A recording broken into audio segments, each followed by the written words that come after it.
Hey everyone, my name is Sophie from Sophisticated Organization. Welcome back to my channel, or welcome if you're new here. In today's video, we're going to be talking about weeks 20 through 22 of the Sophisticated Declutter. Now I've linked the entire playlist up in the cards above if you're new to the Sophisticated Declutter and want to start from the very beginning. For weeks 20 through 22, we're going to be focusing on our office, and I've divided up the office into 3 separate parts so you can take 3 full weeks to complete everything that you might have in your office. Week 20, we're starting with our electronics, and this can be a very large category or a rather small category depending on your situation. If you're somebody that has a large box or bin or area where you keep all of your old electronics, this could take you a little bit longer, but this is the time to go through those areas and get rid of the things you're no longer using. Don't keep an iPod for nostalgia purposes or anything like that.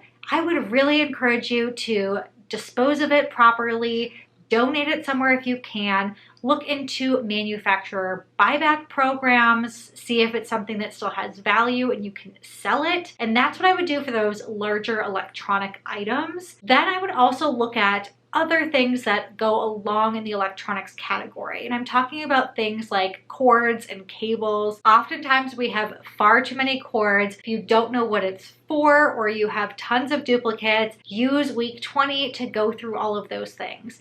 I like to keep just a couple of extra cords for backup purposes. So I do keep a iPhone charger, for example, plugged in by my bed, as well as one plugged in my office. And beyond that, I keep a couple of extra ones. I don't need 30 extra ones, just a couple extra ones in case that something breaks or one of the cord rips and I need one of those extra ones. And then by the time those couple of extras are used up and replaced my 2 main ones, I've probably bought another iPhone and gotten a new cable anyway to replace that. Also go through, like I said, all of your cables and figure out what they actually belong to. You can use Google. That's a great tool to help you understand what your cables might belong to and what the purpose might be. You can set some of them aside if you're not ready to declutter them and you still don't know what they do or what they belong to, and give yourself 6 months or however much time you feel comfortable with. And if you haven't used it at that point, you can probably get rid of it. And if you haven't used it before and you don't know what it belongs to, again, you're probably not using it and you don't in fact need that cord. So I would get rid of it. Week 21 is focusing on office papers and files, and this is a lot of people's least favorite category and can be extremely daunting and overwhelming, like I said, with electronics, depending on your situation. I would really encourage you to get all of your office papers and files gone through in this full week, but if you can't, if you have some sort of circumstance where you have a ton of medical files or something like that, that it's just not feasible for you to get through everything in this week, you can also use next week a little bit and let it bleed over as long as you finish your office in weeks 20 through 22. Especially if you're watching this at week 20, you could get a jump start on those office papers ahead of time. But again, if you have a huge category, just please make sure you make the commitment to yourself to finish decluttering and going through these papers. Now that we're all on the same page about that, there are a few different steps that you're going to want to go through when it comes to office papers. Number 1 is going to be to go through all of the papers and get rid of things that you don't need. Here I'm talking about manuals and old receipts,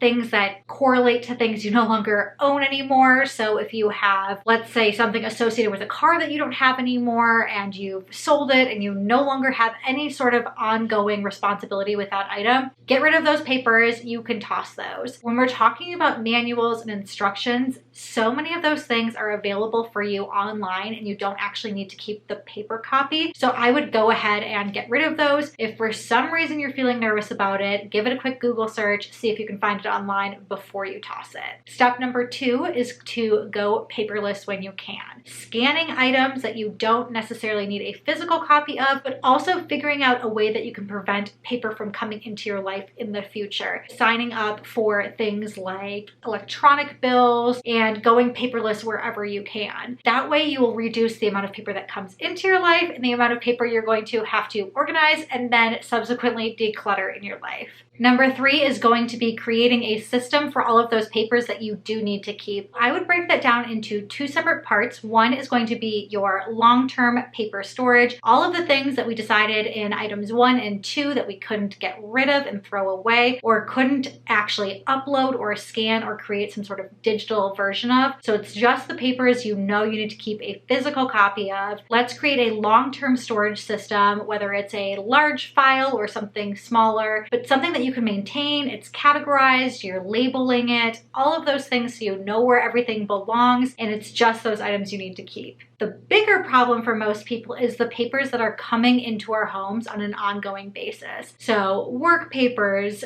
papers that are sent home with your kids from school, mail is a big one. Create a system for those types of papers. So every time those papers come in your home, you go through quickly which ones can be thrown away, which ones need to go into that long-term storage, and then a pile for things that need to be addressed. So if you have that system in place along with your long-term storage, your office papers are going to be so much neater if you really buckle down and go through week 21. Week 22 is going to be the rest of your office supplies. Again, I said that we have 3 weeks to declutter our entire office. So week 22, it's the rest of those office supplies and anything else that you might have in your office. This is a tough category because a lot of times people like to hold on to things just in case, but I encourage you, if you have tons of duplicates or you're really not using it, don't hold on to that just in case. I would go ahead and get rid of it. Think about maybe donating school supplies. That's a really great thing to do with all of these extra things that you might have in the week 22 category. I'm also listing on the screen here some ideas of items that you could probably go ahead and declutter, the low-hanging fruit, I like to say. But I would also go through again, think about duplicates. Do you really need a giant rubber band ball, or do you really need maybe 15 rubber bands just in case you need them because you don't really use them very often? Paper clips, I'm sure we're all guilty of. Staples, a lot of us use a lot less paper these days, so we're stapling less. Just kind of think through again what you're using, what you really need, and what you can declutter. And with that, that's everything that's included in decluttering your office, weeks 20 through 22. If you guys are liking the Sophisticated Declutter, make sure to give this video a big thumbs up. Subscribe to my channel if you haven't already, and until next time, I will see you guys later.